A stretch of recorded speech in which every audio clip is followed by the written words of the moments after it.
Sort of. Hey guys, it's Ted Bogert. Welcome back to the TED Show. I've got an in-person interview today. I love this. We are doing a series on Black History Month and why we should celebrate it here on the TED Show. And I am blessed enough to call this lady a dear, dear, dear friend. She's amazing. She's hilarious. She keeps me in stitches. But she has this great history. We're going to learn about that, and we're going to get her input on what the big deal is about Black History Month, because y'all, it's a big deal. Welcome Annette Hemphill to the show. Thank you. I'm so happy to see you. Yay, happy to be here. We've laughed a lot before we went live. Serious topic, but there are still some things and stories. Annette's going to share some of that. And we're also doing this as part of a Citrus Club initiative. Annette is on the board. We're fellow board members, Board of Governor. And we have, we're focusing, Annette and I are going to take the charge along with a few other people like Charlotte, Michael Moore, and we're going to bring DE&I to the Citrus Club. So can't wait for that. I can't wait. All right, welcome. So before we went live, I told you that they love origin story. They want to know a little bit about you. And I told you, don't say I was born and now I got a gym. We got to do a little in between there. Okay. So give them a little bit of your history. Okay. I'm Annette. Thank you so much for having me on your show, Ted. I was born. That was in Oklahoma City, Oklahoma. And now I do currently own a gym. That's my profession. That's what I do now. But a little bit about my history that at least ties into Black History Month, aside from being a Black woman. I went to a private school in Oklahoma City and in middle school. And they did not have a Black history class. They didn't talk about Black History Month. There was none of that. So my mom started a Black History Month. We did sort of a play. It was something that we put on for the parents, and they really embraced it. And I went all the way back to middle school because I think this is my first encounter with knowing that Black History Month wasn't something that everyone celebrated. And so this school celebrated, and I feel like it was well received. But then there was a writing contest in my 7th grade year. That was 6th grade. In my 7th grade year, and I won. Well, the winner was supposed to get their picture in the paper and their story in the paper. And the headmaster said that we weren't going to do the contest anymore. So did you, and if you've ever met her mom, you don't want to cross Dr. Pamela. She was on fire. She was, I can only imagine. I feel almost bad for the people who made that decision. But did you, when you heard that, did you have a concept of the why, or did you just kind of let it go? Like, did you understand why that was happening, or did your mom and you have a conversation? What was, because it stuck with you. You remember it. That's what these moments are, vividly. Right. So did you know at that moment, all right, this is definitely something to do with the fact that I'm a Black girl? I didn't know that until after my mom and her equally on fire mother had a conversation and came to the school to talk to the headmaster. I just thought, oh, they're not doing it anymore. Because of course I come home from school and I tell my mom, well, my story, I won, but my story isn't going to be in the paper. So they came to the school and lit a fire, and then my story got published. Imagine in the paper. That. It's interesting to me because I think those are the small moments before we went live that we talk about that make an impact. You remember that. Mm-hmm. You remember when you've been discriminated against. You remember when you've felt disenfranchised, and you remember the negative. You don't focus on it, but it certainly helps mold how you move forward. Exactly. But you had another incident too. Yeah. So same school, I tried out for cheerleading, and humbly, I was amazing. Humbly is right next to her picture in the dictionary. That's for sure. And I didn't make the squad. So mom and grandma were right back up at the school in the headmaster's office. And the headmaster actually said to my mother and grandmother, she simply doesn't fit the image of a crusader. I mean, and is he still living?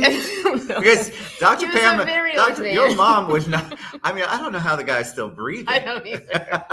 But it was at that time, after that incident, I realized, okay, there's a separation here. Oh, and also this was a K through 12 school. There were 6 Black students, and I was obviously one of the 6, but 5 of them were siblings. So, what was? Did you? 2 Black so siblings.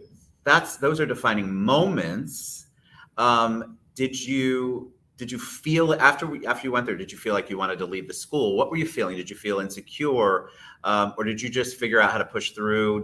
What was the coping skills like there? Because you still had to go to school. Right. And you knew you were going to a school where the headmaster didn't think you belonged, Right. basically. My image was off. Your image, yeah. It was just a little darker than It was a little darker than the image they wanted. But did you just go to school, hold your head high? Was it hard? Was it a challenge? What were you thinking and feeling? As a 7th, 8th grade girl, it was hard going to school and continuing to hold my head high when I saw the other girls in their cheerleading uniforms. Yeah. And they thought that I should have been a cheerleader. I was good. They didn't understand what was going on. But, the parents knew. So that was difficult. But then we moved to Florida and I did make the cheerleading team. And life was very different when I got to Florida in public school. It was much more, I don't want to say integrated. It wasn't the 60s, but there were a lot more Black people and brown people in my school. So I credit my mom and grandmother for that, helping me be able to hold my head high. They instilled a great deal of confidence in all of us. So I think it's important that when you have that support, because the support begins at home. Mm-hmm. So I can imagine, though, that's a very hormonal time for any teenagers, boys or girls. So you're emotional, you're going through changes, and then to be shot down like that and then realize that the only reason is because of the color of your skin is really got to be an eye-opening moment.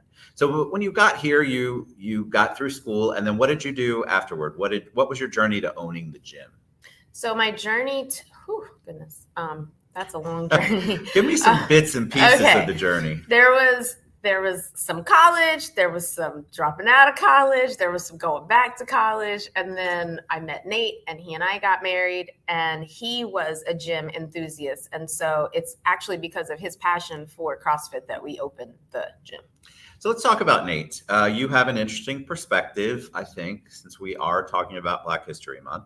You are married to a white man. I am. So I'm fascinated by how that was accepted on all sides. Was it a challenge I think I know the answer. Was it a challenge in your family? Was it a challenge in his family? Was it a challenge among your sphere? Or was it just accepted as normal and that you just love each other? You're a human being and he's a human being. What was the process like? So Nate was always accepted into my family. My family has loved him since we were in high school. We dated in high school, but we didn't get married until post-college. But my grandma even used to have a joke. She would say, listen, we love Nate. If Nate and his wife are coming to Thanksgiving, I'll make sure you know so that you don't feel uncomfortable when they're here. That's how much my family loves Nate. Yeah. And they have always loved him that much. So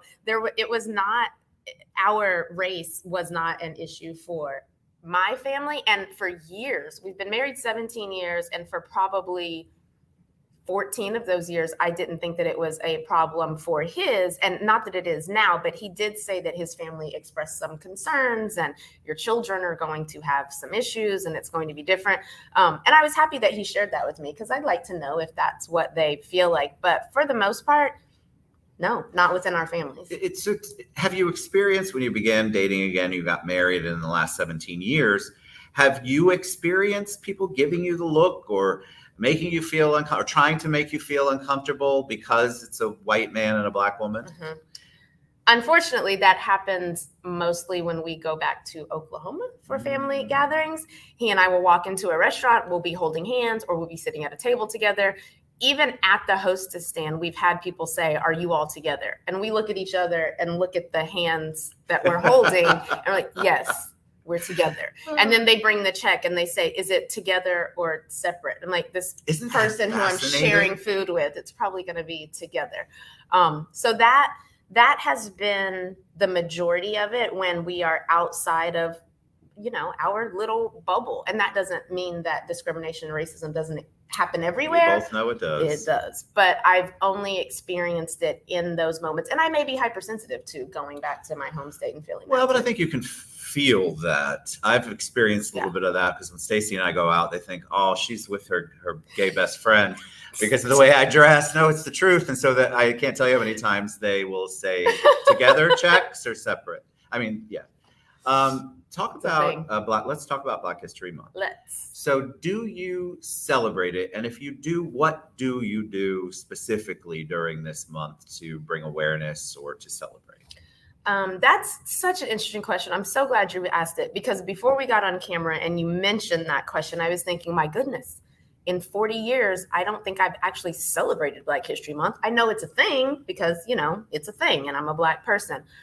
I feel like it has become even more important to me over the past couple of years, because I feel like, everybody knows what this country has been going through. And so it's made it more important to me to highlight it. Hence the opportunity to be on your show today. So I don't know that there are ways to celebrate it. What I do appreciate is seeing the outpouring of major companies celebrating Black people, Black Americans, and the contributions that they've made to this country. And I think that's such an important thing to do. I'm not sure why it sometimes makes people angry.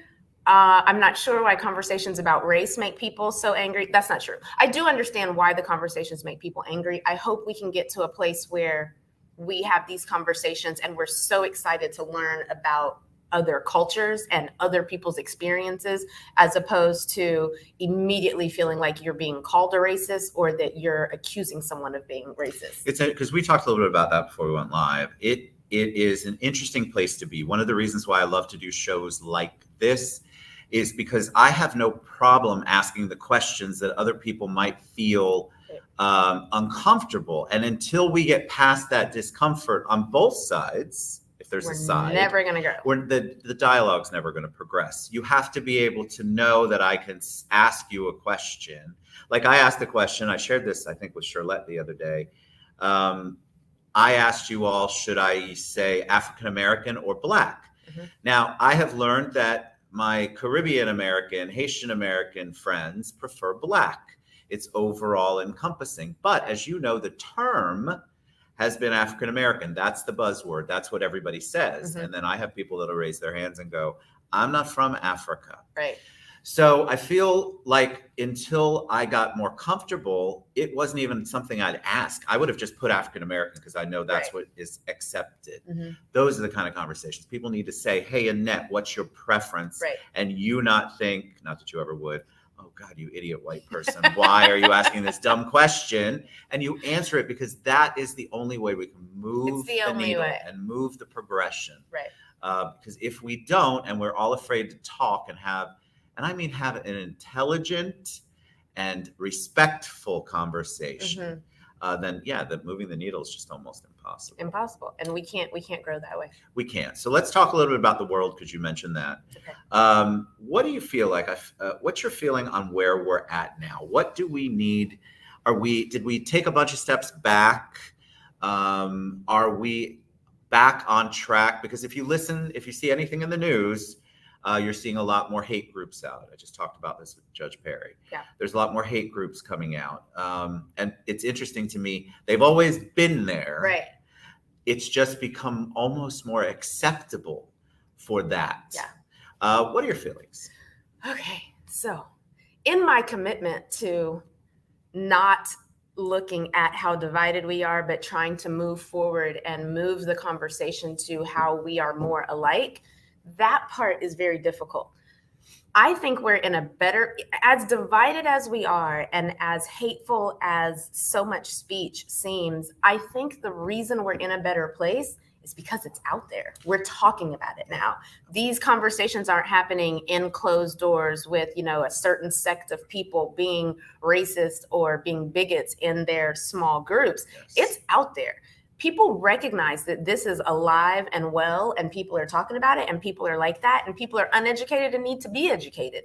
Right. So it's a really hard thing to be positive about, but if we're not talking about it, then it's just happening and growing and festering in, small little sects and small little groups, and that's not healthy. The spotlight on it, as much as I hate hearing the hate speech, hate stuff, the spotlight on it, letting all the roaches come to the light. It's necessary. It's a necessary, unfortunately, it's a necessary evil, because remember, guys, you're hearing it more. It doesn't mean it didn't go on just this powerful behind the scenes in their minds. And now that it's out and about and exposed, I feel it gives employers, it gives people, it gives us an opportunity to see what people really represent and see if we really want to align ourselves with that kind of thinking. And I love how there has been such a reaction, and it is oftentimes very decisive action, where something comes out and you realize somebody is a racist or a bigot, and they get fired, they get removed from their job. These lovely things right here. It's not like the God bless him. It's not like the George Floyd's situations haven't happened before. I love that you just said that. But the phone, as much as we hate it in the video, that stuff now is out and about, and we're holding people accountable for what's going on. So I feel like exactly like you. I can't stand all the negativity, but if we don't continue to bring it out and shed light on it, we can't continue to reach people, especially those middle of the road people who think just sitting there is not bad. Right. And they think being quiet is not bad. And now there's almost a forced, hey, where are you at? Right. You believe this crap that they're saying, or are you going to stand up for our Black friends, our LGBTQ plus friends? And silence is the worst. Silence is the worst. If you say nothing, you have taken a stand. I agree. I totally agree. All right. Last question. Okay. And I didn't prep you for it. Oh, dear. She's been nervous the whole time. And you've done phenomenal, by the way. Okay. You really have. Thank you. When I say the word hero, who's the first person that comes to mind for you? Mommy. Okay, well, tell us why. Because I adore her. Absolutely love her. She is so amazing. And I don't mean for it to be cliche to say my mom, but as Ted has alluded to, she's quite phenomenal. She has persevered through some of the most difficult things that a lot of Black women have had to go through. She was pregnant with me at 15. Fast forward all these years later, she was the first woman in the state of Oklahoma to get a PhD in engineering, and they have her picture up in Felger Hall, which makes me very, very proud. She is currently caring for her mother in her home, who is suffering from early onset dementia. She's incredible. She's my hero. She never looks at a problem and thinks that it's too big. She's like, all right, well, how do we fix this? She never looks at a problem, which my husband hates, and thinks we can't afford it. She's like, oh, we can pull some resources. We can figure this out. I love that way of thinking. It's law of attraction. We build it, they'll come. Kind of stuff. And she's optimistic. She's strong. She's powerful. She's hilarious. She spells hero. I love that. See, we have to give out loud kudos to people that mean those kinds of things to us. So thanks for sharing that. All right, so we're done. What's the best way they can reach you, Annette? Not social media. Not social media. I have no social media, but you can email me at annette@anaffairofexcellence.com. I love that. Yes, an affair of excellence. You do so much. It's not just the gym, and not that the gym isn't a lot, but you bring so much light up here to the club. Thanks, and so it's such a blessing Thank to hang you. out. And if you haven't been up here when we're all sitting around and laughing super loud, you are missing You're missing out. 'Cause there's tons of laughter. It's a good day. It always feels good to be around you all. Yeah. That's how you are. Yeah. All right. Love you to pieces. Love you. Love Nate Thank too. you. Love Mom. We'll see you guys soon. Bye, everybody. I have to do this.